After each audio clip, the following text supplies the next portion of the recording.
So guys আসসালামু আলাইকুম। আজকে নিলাম তেলাপিয়া মাছ ওয়াশ করে নিলাম কন্টিনিউ একদম ক্লিয়ার করে লবণ দিয়ে আর এখন আমি মশলাটা দিয়ে দেবো। হলুদ মরিচ লবণ দিয়ে মাখিয়ে নেব সুন্দর করে।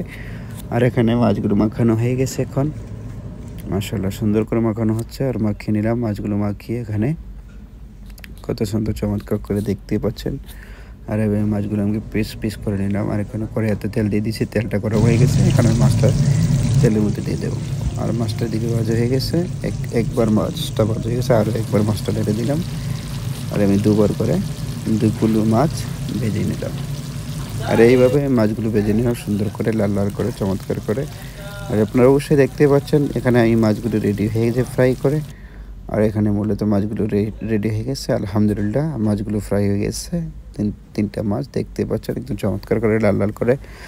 আমি এখানে নিয়ে নেব পেঁয়াজ রসুন টমেটো। পেঁয়াজ নিয়ে দিলাম, এখানে মরিচ নিয়ে নিলাম, এখানে তেলটা দিয়ে দিলাম। তেলে অলরেডি রেডি হয়ে গেছে গরম তেল। আর আমি পেঁয়াজটা দিয়ে দিলাম। আর পেঁয়াজের সাথে অবশ্যই আমি লবণটা দিয়ে দেবো। আর আপনারা জানেন পেঁয়াজের সাথে আমি লবণটা দিয়ে থাকি।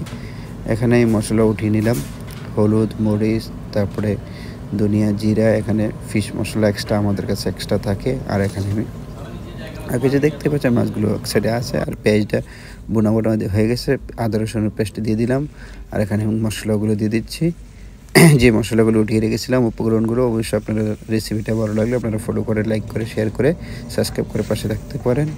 আর অবশ্যই নিত্য নতুন প্রতিদিন ভিডিও আসবে আর এইভাবে আমি সাপোর্ট করে যাবেন। আর এখানে দিয়ে দেন হালকা করে জলটা দিয়ে দিয়ে এখন টমেটো পেস্ট আমি টমেটো ব্লেন্ডার করে রেখেছি সস বানিয়ে, কেন গ্রেভিটা খুব সুস্বাদু হবে। আর গ্রেভি বানাবো আজকালকে একটু, এই জন্য আজকে আমি এখানে টমেটোকে ব্লেন্ডার করে রেখে দিয়েছি।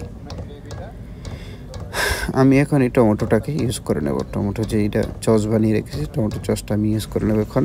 আর এখন আমি দিয়ে দিচ্ছি টমেটোটা, দেখতে পাচ্ছেন ওয়াও।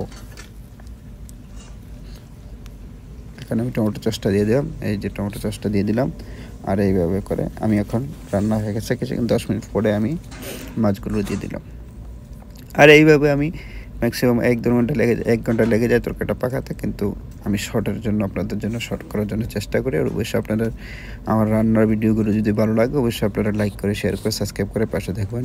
এখানে আমি আরও 10 মিনিট পাকিয়ে নেব। 10 মিনিট পাকানো হয়ে গেছে। এখানে আমি দিয়ে দেবো ধনিয়া পাতা দিয়ে মাছটা দেখতে পাচ্ছেন গ্রেভিটা কত সুন্দর একদম মোটামুটি থিকনেস হয়ে আসে।